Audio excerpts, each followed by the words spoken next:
Welcome to the Interaxis channel, interaxis.io. Today we want to talk a little bit about something that's been going on, and we're going to call it dealing with the news. We can call it, I thought about calling it, is Bitcoin even worth it, dealing with all these things that are going on? But we've gotten so many questions because there's so much news and so much notoriety now around Bitcoin and people investing in it, in cryptocurrency and DeFi, that we want to address some of this. And we don't necessarily want to address all the different parts and all the different pieces of news that come out, because by the time this video comes out, by the time you watch it, there's something different. But we just want to talk about how we deal with it and how you might look at dealing with some of the news items that come out. First, don't forget to subscribe here. If you're watching us on YouTube, please subscribe. Follow us on Twitter at Interaxis8, the number 8.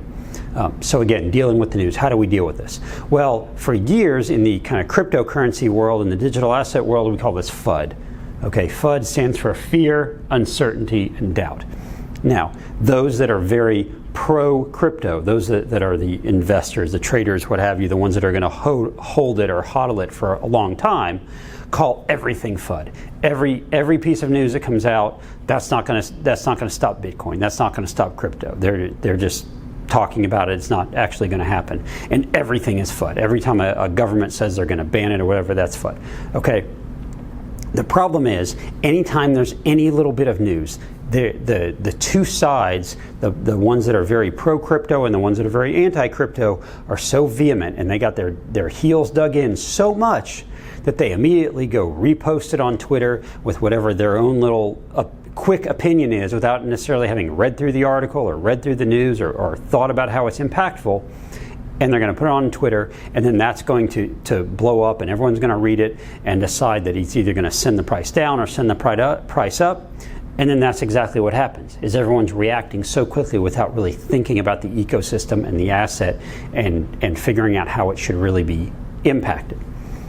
And some examples in this past week, of course, this kind of last week of January, is there was some news. There was an article last week about Tether that brought attention to the fact that Tether, or USDT, might be kind of a scam or a Ponzi or something, and there's this opportunity, this option that, or this thought that maybe Tether would bring down the entire crypto market, because if it's a scam or if it gets shut down, it'll bring down the entire crypto market.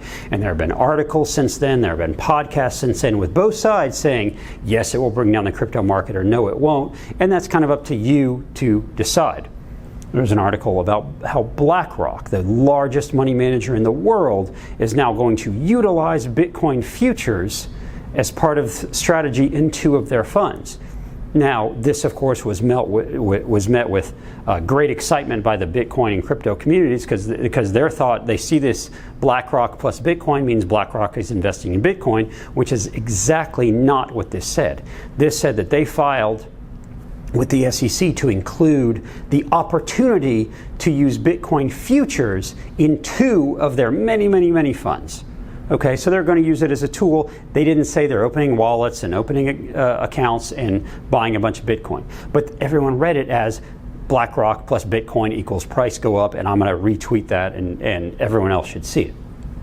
Then there's more about Janet Yellen, and Secretary of the Treasury, and about how she made comments about how they have to take a look at crypto because it might be used, or it is used, for illegal purposes, for criminal activity, for money laundering, for terrorism and such, and so they really have to take a look at it. And of course that was met on the other side with, oh my gosh, the government's going to shut it down. What can they do? How can they shut it down? Of course they can kill off Bitcoin, and that was met with FUD on the other side. So the important thing is, for you, how we look at it is, once you understand, right, once you have this level of education, and when you understand kind of how the technology works, and you don't have to be completely in the weeds, but you understand that there will only ever be 21 million Bitcoin. You kind of understand a little bit about maybe how custody works, how hashing works. Understand a little bit about the consensus algorithms, maybe some of the on and off ramps. Okay, once you understand that, then you can figure out, what is my investment thesis? What am I doing with Bitcoin or with cryptocurrency? Am I in it for the long haul? Am I saying, look, this is my inflation hedge, and they can do with it whatever they want in the short term, and I'm just going to hold it for a really long time because of money printing and such? stick to your investment thesis. Does this or this or this materially affect my investment thesis? And we're not here to tell you whether it does or it doesn't.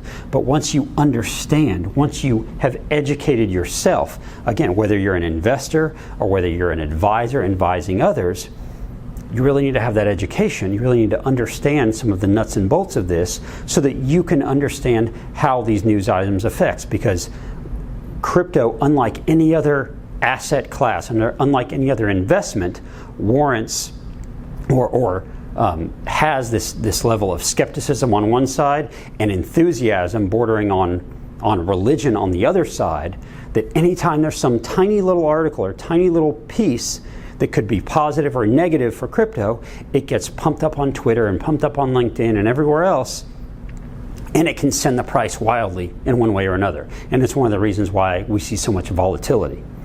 So what you need to do as an investor, as an advisor, is have an idea, have a thought process. Why am I investing? Am I holding for the short term, in which case I'm trading? Then I really need to watch out, hedge my positions, make sure I know when I can get out, all those things. If I'm holding for the long term, how long am I holding for? Is there a certain price target I'm looking at? At that point, will I get out? Am I hedged? Do I have enough liquidity? All those aspects. And once you've gone through the education, and once you've understood why you're investing in Bitcoin or in ETH or in some certain DeFi token, right? If it's a DeFi token, if it's a Uniswap or a Chainlink, understand how it works and where it derives value. And then when certain stories come out or when you see some news or you see some new company, you go, I understand how that's going to impact these tokens that I'm holding or this portfolio that I'm holding, whether it's positive or negative, and you can make that determination rather than just following what someone on Twitter says. And that's what we need to explain. Now, that might seem so simple. You might go, of course, if I'm educated, then this will all make sense. But still, so many people are so swayed by one or two little tweets made by some influencer. And keep in mind, a lot of those influencers haven't even read the article. All they saw was something like BlackRock and Bitcoin and shot it out there. An example was a little while ago, someone very prominent tweeted out an article that said said this company Sequoia Software was starting to pay their employees in cryptocurrency. Now, Sequoia Software is not Sequoia Ventures, the venture capital company, but it was tweeted out that Sequoia Ventures is now paying their people in crypto, which would be huge. Sequoia Capital is paying their people in crypto, which would be huge. No, it's Sequoia Software, which is still big, but it's very different. So understand, read the articles, don't trade based on a tweet. Understand what you're doing, whether it's Bitcoin and you have an inflation hedge or store of value, or you're rebalancing your portfolio regularly and it's your alternative that's fitting in your asset class. Know what your thesis is, know why you're investing in something. If it's a DeFi token, if it's ETH, go, I'm investing in this for the long term because I see that decentralized finance is being built on top of ETH.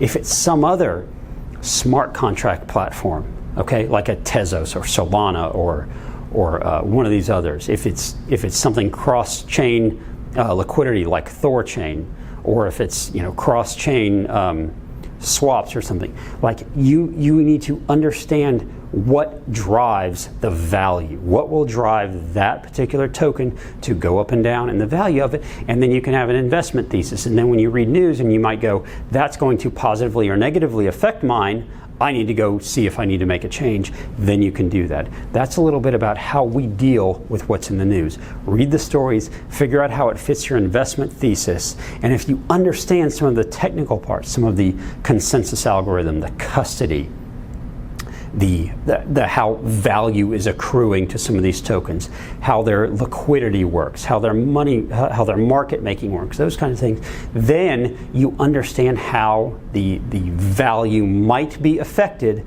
by some of the news you see. So that's a little bit about it. It's not an overly technical talk today, but it's a little bit about this because we've gotten so many emails and DMs and tweets and everything about all this news that's coming out now, and how do we look at it? This is what we do. Come from a basis of education. Once you're educated, and take a step back and a deep breath and look at the story, read the story and figure out what it really means and how it affects you, then you can determine how it affects your portfolio. So hope that helps. Please subscribe to the channel here, Interaxis. Visit us at interaxis.io. on Twitter at InterAxis8. If you're a financial advisor, take our new Certified Digital Asset Advisor course, certifieddigital.org, and we hope to see you in the next video.